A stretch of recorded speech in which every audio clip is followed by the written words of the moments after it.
দাদা বৌদি দাদা বৌদি দাদা বৌদি আমরা অনেক দিন ধরে চেষ্টা করছিলাম দাদা বৌদিতে আসবো, কিন্তু সময় সুযোগ কোনোটাই আর হয়ে উঠছিল না। তো অবশেষে আমরা চলে এসেছি। আর আজকে আমাদের এখানে আসার উপলক্ষ হচ্ছে সুমনা আমাদেরকে ট্রিট দেবে।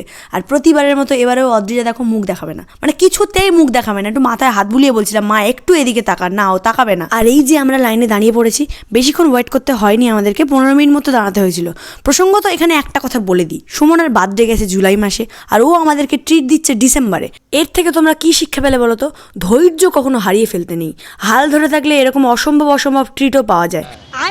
তো যেহেতু আমরা বলেছিলাম আমাদের 3 জনেরই একটা সিট লাগবে, আমরা কোনো শেয়ার টেয়ার করবো না, শুধু 3 জনই থাকবে সেখানে। আর আমরা পাশাপাশি বসবো না, আমরা মুখোমুখি বসবো। তোরা বললো নিচে তো তেমন কোনো সিট নেই, আমাদেরকে ওপরে যেতে হবে। তো আমরা কিচেন দেখতে দেখতে ওপরে চলে যাচ্ছিলাম, আর এই যে দেখছিলাম কীভাবে কলাপাতা থেকে ওরা বের করে বিরিয়ানি দিচ্ছিল। তো ওপরে দাঁড়িয়েই আমরা ওয়েট করছিলাম, কারণ আমাদের পছন্দ মতো সিট এখনও আমরা পাইনি। তো ততক্ষণ আমি একটু ভিডিও করে নিচ্ছিলাম। আর অদ্রিজা এই যে কিছুতেই মুখ দেখাবে না, আমি প্রমিস করছি একদিন আমি অদ্রিজার মুখ দেখিয়েই ছাড়বো। হ্যাঁ, তো কী আর বলি, যাই হোক ওরা এসে বললো যে আমরা যেরকমটা সিট চাইছিলাম সেরকমটা পেয়ে গেছি। আর সেই মতো ওদের পিছন পিছন গিয়ে দেখলাম হ্যাঁ এক্স্যাক্ট আমরা যেরকম চাইছিলাম সেরকমই সিট পেয়ে গেছি। এই যে ভালো লাগছিলো বেশ জায়গাটা দেখে, ওপরের অ্যাম্বিয়েন্সটা নিচের থেকে ভালো, নিচে বড্ড গ্যাঞ্জাম ছিল। তো ঢুকেই আমরা মেনু কার্ড খুলে বসে পড়লাম। আজকে আমার আর অদ্রিজার উদ্দেশ্যই ছিল সুমনার ট্রিটটাকে পুরোপুরিভাবে ইউটিলাইজ করা, মানে কত রকমভাবে ওকে যুদ্ধে পরাজিত করা যায় সেই চিন্তাভাবনাই আমরা করে গিয়েছিলাম।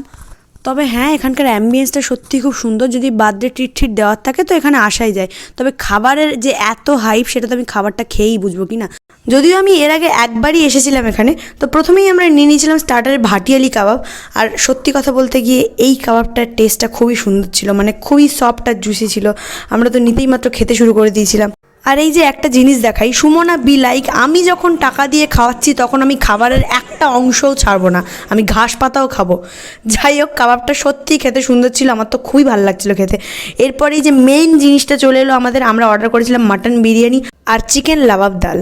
এই দুটো কম্বিনেশনই আমরা চুজ করেছিলাম, জানি না কেমন খেতে হবে। তো প্রথমেই যখন বিরিয়ানিটা আমি খেলাম, অনেস্টলি রিভিউ দিচ্ছি, এতটা হাইপ করার কিছুই নেই, মানে একই রকম খেতে, বিরিয়ানি যেরকম হয় সেরকমই খেতে। মানে দাদা বৌদির খুব স্পেশাল কিছু আছে এর মধ্যে, মানে কেন লোকজন এত দাদা বৌদির বিরিয়ানি করে? হ্যাঁ অবশ্যই এটা ঐতিহ্য, একটা নাম, এটা এমন কিছু ব্যাপার সত্যি এটাতে না। তবে ওয়েট আ মিনিট, বিরিয়ানিটা তো ভালো ছিলই, তবে এই যে আমরা যেটা অর্ডার করেছিলাম চিকেন লাবাব ডাল, এটা একেবারে অন্যরকম ছিল। মানে আমি সত্যি বলছি, এর আগে অনেক চিকেন লাবাব ডাল খেয়েছি, ট্রাস্ট মি, কিন্তু এত ভালো আমি কোথাও খাইনি। আমি তো খেতে খেতে একটু জিরিয়েও নিচ্ছিলাম, বলছিলাম যে একটু রেস্ট নিয়ে নিই, তারপর আবার খাওয়াটা শেষ করব।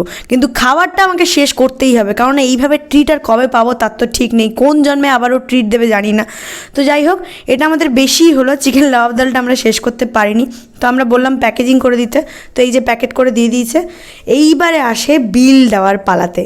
বিলটা প্রথমে আমি হাতে নিয়ে খুলে দেখলাম যে অ্যামাউন্টটা খুব কম কিছু না। তো আমি সুমনার দিকে তাকালাম, দেখলাম আর বুঝতে পারলাম হ্যাঁ একটু ফাটছে তো বটেই। আহা, কতগুলো কড়কড়ে কাগজ বেরিয়ে গেল, আহারে। দেখি একটু